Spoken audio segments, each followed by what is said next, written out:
Hello, Professor Lindblom's and Professor Berlin's environmental science classes. We are Green Iowa AmeriCorps, and we are at the Winneshiek Energy District in beautiful downtown Decorah. And I am Douglas Tours. I'm a member of Green Iowa AmeriCorps. This is Ryan Hall, I'm the outreach coordinator with Green Iowa AmeriCorps. I'm Tristan Eberling, I'm the audit coordinator. And I'm Kayla Cater. I work with the Energy District as agricultural coordinator and the supervisor for the Green Iowa team. So we're going to talk to you today about Green Iowa AmeriCorps, the program, and also about the Winneshiek Energy District and the work that we do here in Decorah. To give you an idea of what AmeriCorps is, I'm going to let Ryan, who's been in AmeriCorps longer than any of us, talk to you about the structure of the National AmeriCorps program. So AmeriCorps has been around since 1994 under the Clinton administration. It was a call to action for a lot of young people who were seeking something to do with their time. And it was a call for national and community service to get young people engaged in the communities that either they lived in or wanted to serve in. So fast forward 21 years, Green Iowa AmeriCorps is an AmeriCorps program that started in 2009 in response to the floods of 2008 that happened in Iowa. And through those events and finding out that there is a link between our impact on the environment and natural disasters, Green Iowa was implemented in order to create energy efficient homes, to talk more about sustainability, and to create a more green state to live in. And AmeriCorps has many different programs, but this one is specific to the state of Iowa, increasing energy efficiency and making sustainability one of the main goals of our mission. And if you're interested in serving in Green Iowa AmeriCorps, any AmeriCorps programs, there's a website you can go to, isn't there? You can go to www.nationalservice.gov, and that'll outline the different programs like AmeriCorps Vista, AmeriCorps State National, AmeriCorps NCCC, which are all different programs. Or you can go to my.americorps.gov and find the listings of AmeriCorps positions near you, or abroad, or far away. Yeah. The main brunt of what we do here in Green Iowa AmeriCorps is our audit and weatherization program that we specifically try to target towards populations in need in Winneshiek and neighboring counties. To talk about that is our audit coordinator, Tristan here. Yeah, so we do audit and weatherizations. You can split those up into two groups basically. So the first time we go to a house, we'll get there, we'll talk to the homeowner about where their problem areas are. And then we will go around, and the main thing we do with that is we'll change out light bulbs. If they have incandescent lighting, we'll change to more efficient bulbs like CFLs and LEDs, and we try and do every bulb in their home. And while the 2 or 3 members are doing that, I as the audit coordinator will be going around and I will do the CAS testing, which is checking combustible appliances to make sure they're working right, make sure the CO levels aren't too high, and make sure they're good to go for the homeowner. And that, we got to go, as part of Green Iowa, I got to go through BPI training, and that really helps with the whole home envelope, but it also helps you learn a lot about CAS testing. And So BPI is Building Performance Institute training, and it's now an industry-wide standard for how to make homes efficient. So to have that training allows the Green Iowa members to not only understand a home when they walk into it and give homeowners advice about how to improve the efficiency of their home, but also to be employed later on in the building trades or energy trades as somebody who is very capable and knowledgeable about what a home should look like from the very beginning. Yep, and after we're done doing the light bulbs and CAS testing, we'll do the blower door test. And what that does is you hook it up into an exterior door, and it creates a negative pressure in the house, and a computer program will give us a number, and based on that we can tell if the house is leaky or tight.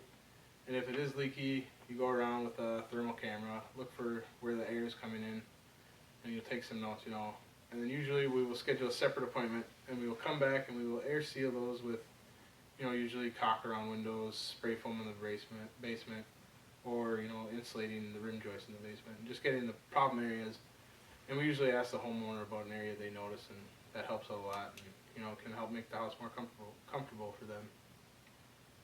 And then we will do another blower door test after the air sealing just to see what impact we've had on the home, and that it also we can spit out a report and it'll tell us about how much money they'll save in electricity, water heating, and their heating bill from the air sealing that we have done.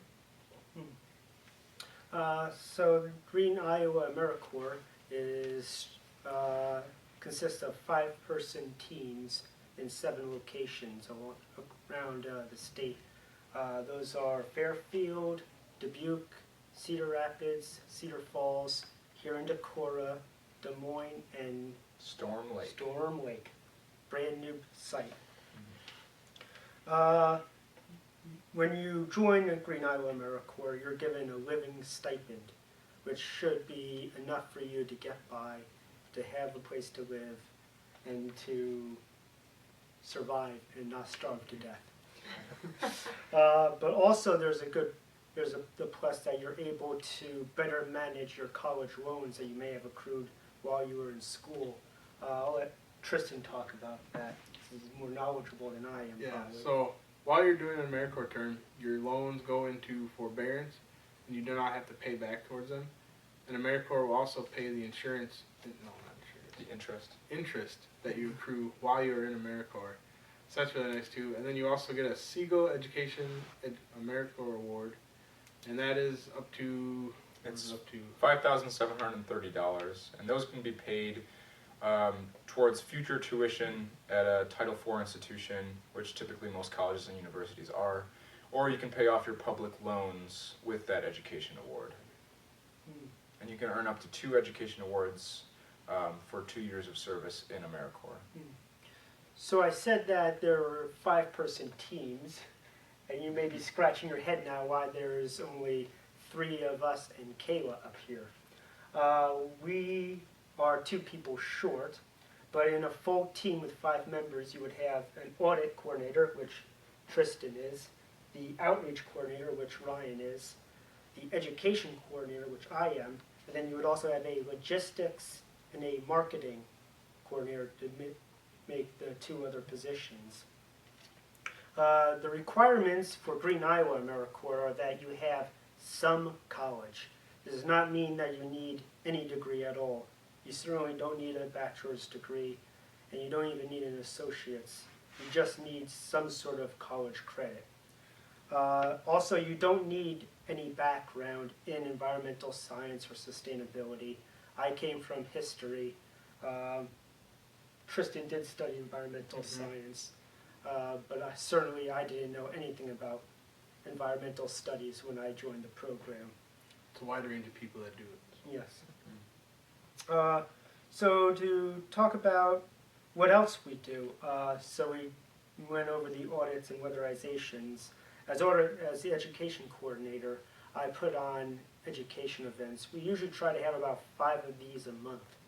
And this will be going to high schools, colleges, doing things like this video right here, and also working with groups around the community to hold education events to get the word out about sustainability. Also, we have outreach events, and I'll let Ryan talk about those. Yeah, a neat part of our job is we're able to go out into the community and either table at certain events, offer our services to more people. We get to partner with Parks and Rec Department, with different nonprofit organizations in the area, and help them with any projects they have going on, and also collaborate to make sustainability and green things happen around here. And it's really neat. We get to go to Luther a bunch and partner with them in any events they have going on, and also offer our services as well. And so I think we've covered everything we wanted to tell you about Green Iowa AmeriCorps. So now we'll hand it over to Kayla, who's going to talk to you about the Winneshiek Energy District, where the organization that hosts our team in Decorah, and what work they do.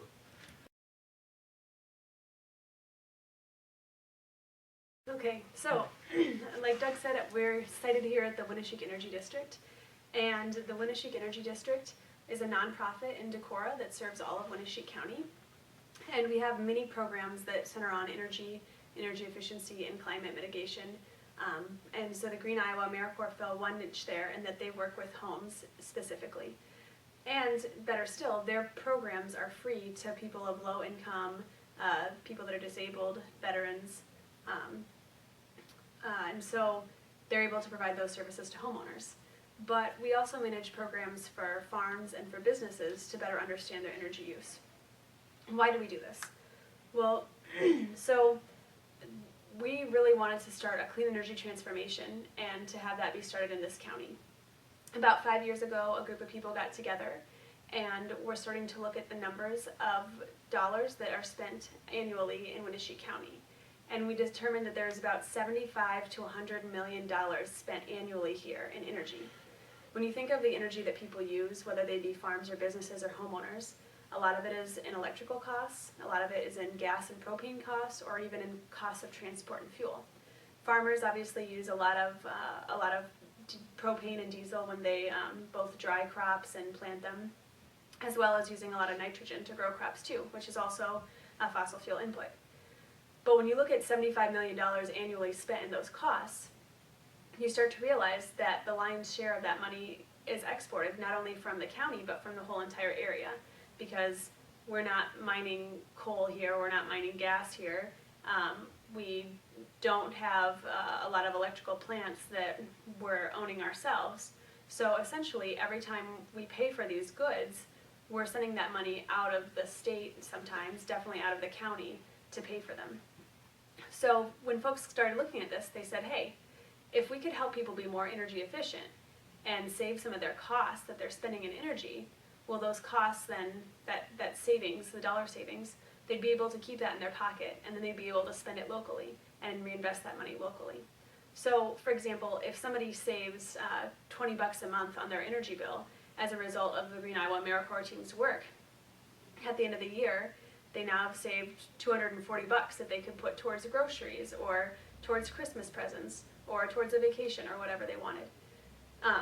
When you look at that in the individual scale of a home, just doing light bulbs and some of this other stuff, that's a nice chunk of money. But when you scale that up to many, many homes, that's a lot of money to stay in the community.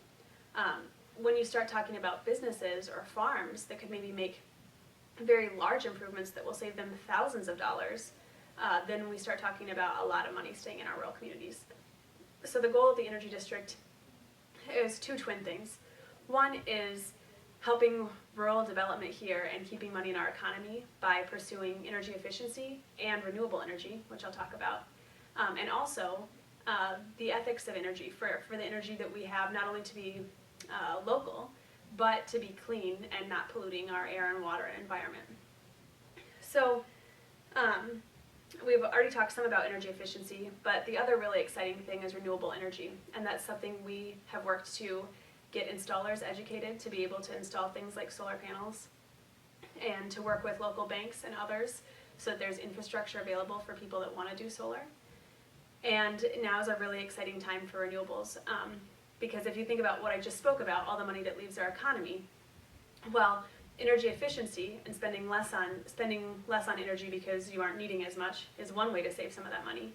But another way is to be able to actually generate or create your own power rather than having to buy it from somebody else. And I think of this a little bit like when you are renting a house versus paying a mortgage on a house. If you are paying a mortgage on a house, over time you will now have an asset that you own. Whereas if you are renting a house, you're always paying the bill.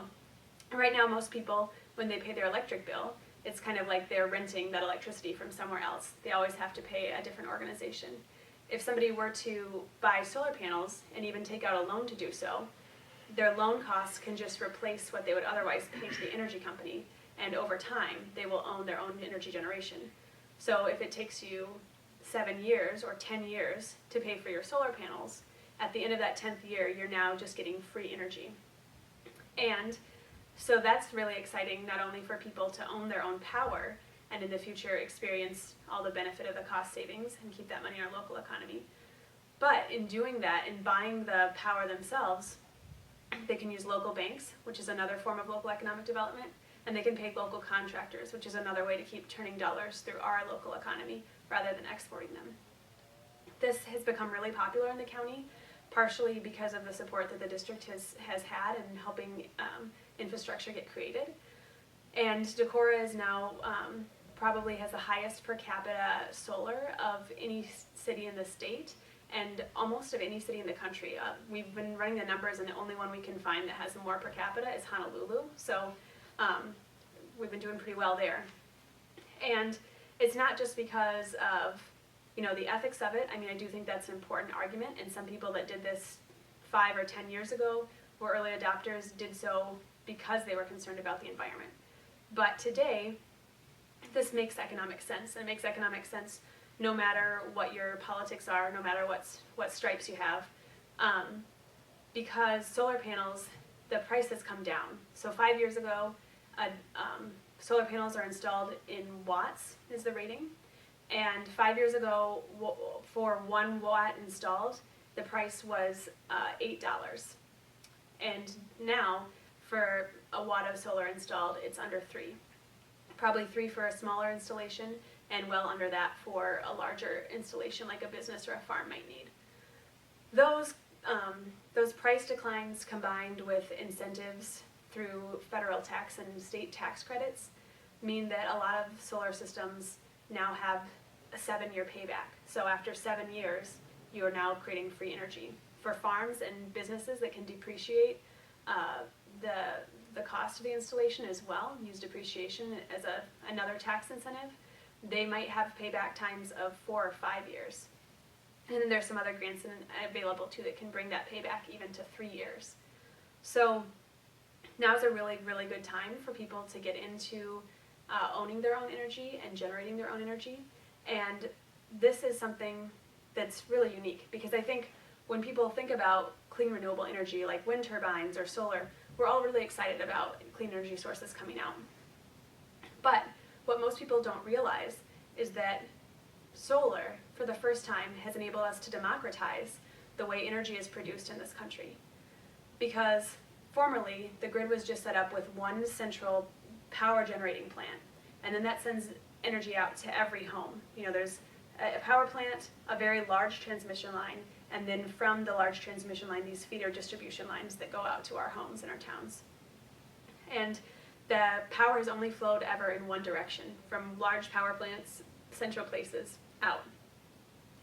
In this instance, this is the first time that people, rather than huge companies that can afford to put up a huge generating plant, can actually build out their own generation and now put their energy back into those lines and feed their neighbors' homes or other people's homes as well with the energy.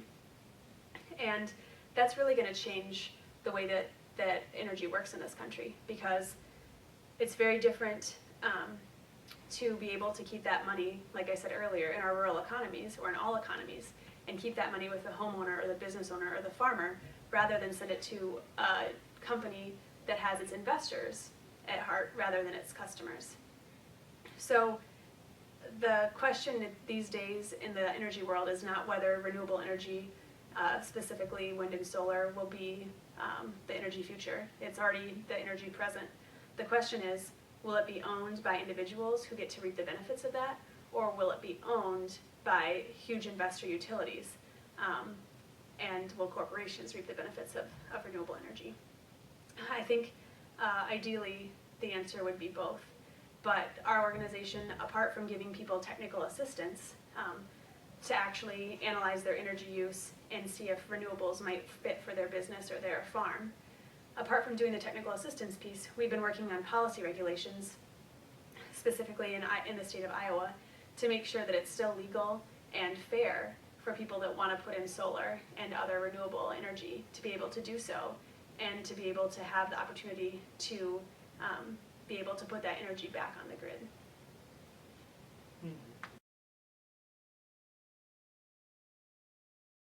Okay, so the Energy District got started called itself an Energy District based on the idea of soil and water conservation districts, which were started as a response to the Dust Bowl in the 30s and 40s, and they were trying to help people learn how to farm better so that their soil would be maintained and that these conservation practices would be in place. And that push was, well, federally mandated, really at a local level. Each county had their own district, and so each county had technical assistance and a local social network to really keep that movement going and get people to be really excited about doing these practices and have neighbors, helping neighbors to get it done. So the Energy District got started with a similar goal, which is that of universal local technical assistance for energy and climate mitigation. So we hope to be the first energy district, but one of many. Right now we are the only one, but a couple of our neighboring counties are starting to form their own energy districts as well, and we're helping tutor them in that process.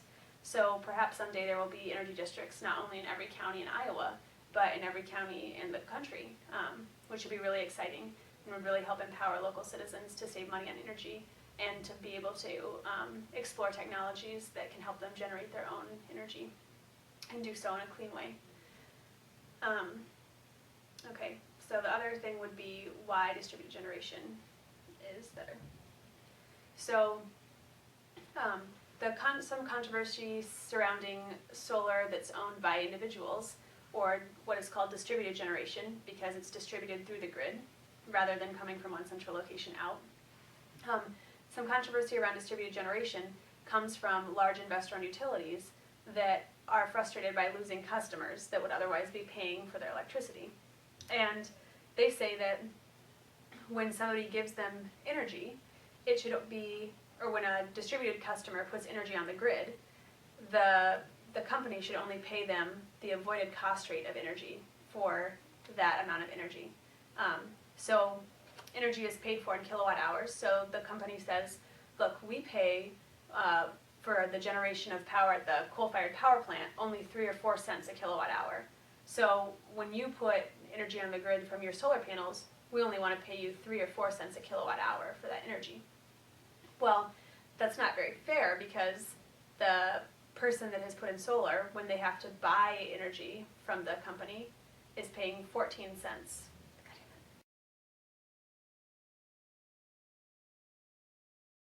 Okay, so here's how solar works. Solar PV, or solar photovoltaics, are solar panels that actually make electricity. There are other forms of solar that heat hot water for space heating, but specifically solar PV makes electricity. Now, some people are totally off the grid, and they have batteries for storage, and when their solar cells make electricity, they just store them in the batteries and keep them for later, keep the electricity for later use, like in the nighttime when their solar panels are not producing. But most people, by far and wide, are actually hooked into the grid, and their systems are what are called grid-tied solar PV systems. In other words, their solar system is creating DC electricity, which is then run through an inverter to turn it into AC electricity, and it first powers anything that's on in their home or on their property before actually going back through their meter and being shipped back out onto the grid. And the way it works when you're grid tied is that you get to use the grid sort of like a bank. So if you're not using your energy at the time it's produced, it'll go next door to your neighbor who's running their air conditioner at 4 p.m. on a hot summer day, and they'll use it. And therefore, when you pull energy at midnight, since you don't have a battery bank, you're actually pulling energy off the grid from where it's being produced by a power plant somewhere else. Now, instead of trading dollars for dollars, in Iowa the law of the land is net metering. So when you put energy on the grid or take energy off the grid, you are trading in the energy unit, kilowatt hours, rather than in dollars. This net metering arrangement is really important for solar to have a good payback, because it keeps the value of the energy you put on the grid, 1 kilowatt hour, equal to the value of the energy you take off the grid, a kilowatt hour. And the reason that's relevant is because large investor-owned utilities would prefer to not pay you the same amount for the power that you put on the grid as you pay when you take power off the grid. They use this argument. They say that because someone that owns solar does not pay for the infrastructure, for all the poles and lines and the administration of getting the power to them, that they should only be paid the avoided cost rate for their power. In other words, 3 or 4 cents a kilowatt hour, which is what a utility considers their cost to be to just create electricity at a power plant. But if you're a person that pays energy bills or electricity bills, you know that your retail rate is probably between 12, 14, or maybe even 15 cents a kilowatt hour when you take a kilowatt hour from the grid. So there would be this asymmetrical value of the kilowatt hours if the utility companies had their way. They would pay 4 cents or 3 cents for the power produced by solar from distributed people, and they would expect those folks to pay 14 cents at midnight when they were pulling the energy off the grid. But because Iowa has net metering, we're able to have a steady value, which means that you can bank kilowatt hours throughout the sunny times of the year, and in the winter when you're producing less from your solar panels, you can actually be pulling credits off the grid and not having to pay additional money if your solar system is sized properly. So what about the argument though that solar customers are not paying for the infrastructure? Well, and on its face value that seems somewhat valid, but many states have done surveys to figure out what the true value should be of solar energy put back on the grid from distributed customers. And many have found that it's at least the retail rate. Actually, there's an additional value of the solar that could be worth a couple cents more than retail rate. So for example, in Minnesota, utilities were given the option to either pay the value of solar, which is a little bit over the retail rate to their distributed customers, or to net meter. As you can imagine, most went with net metering. But here are the reasons why solar has value above and beyond just regular retail rate. First of all, maybe the solar customers aren't paying the infrastructure for the poles and lines that feed the grid, but they are paying for infrastructure for generation. So when they build out solar panels, the company avoids costs in building out new solar plants or new power plants or updating parts of power plants that are aging. And were the company to have to do that, those costs of upgrading power systems would be billed to all customers. So in that way, by helping utilities avoid the cost of more power generation, the solar distributed customers are actually subsidizing their neighbors. A second reason is that a lot of line loss happens in the current system because, as we talked about earlier, one central generating plant is pushing power out to all these places. And in the process, energy gets lost along those lines, stray voltage and other issues, and is not converted into energy used in people's home. So there's actually quite a bit of inefficiency there, having the model of central generation being shoved out, and the utilities actually experience quite a bit more efficiency when there is distributed generation and that power is going from your home to your neighbor's home close by, which means that you are subsidizing your neighbors in another way. Thirdly, solar is producing at a time when most power companies have very high peak demand. So you can imagine at 4 or 5 o'clock, when everybody gets home and cranks on their AC in the middle of the summer, the utilities are trying to scramble to find enough power to power everybody's homes as they turn on all their AC and everything else that they run in their homes. But that's exactly the time of the day when solar is generating at its maximum. And utilities have to pay for power for the kilowatt hours that they send you on a big wholesale market. And so when power is scarce, like those times of the day, and everybody is trying to buy power, it becomes very expensive. It's a very volatile market. And so they pay a lot more, even though you don't necessarily see that in your steady rate. They're actually paying quite a bit more at those times. So that is a third way that solar is subsidizing the people around it and doing so quite heavily.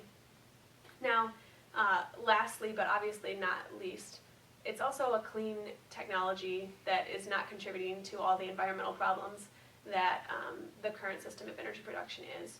So even if you don't factor in climate change and pollution, solar obviously has a lot of value to the grid based on efficiency and line losses, based on not building out extra infrastructure, and based on its ability to produce power at times when power is the most valuable. So it's a great technology, and there are a lot of arguments for not only why we should go solar and look at other renewables, but also why individuals should be able to own these generators and to reap the benefits for them. They're not hurting the grid. In fact, they're actually helping everybody. Okay.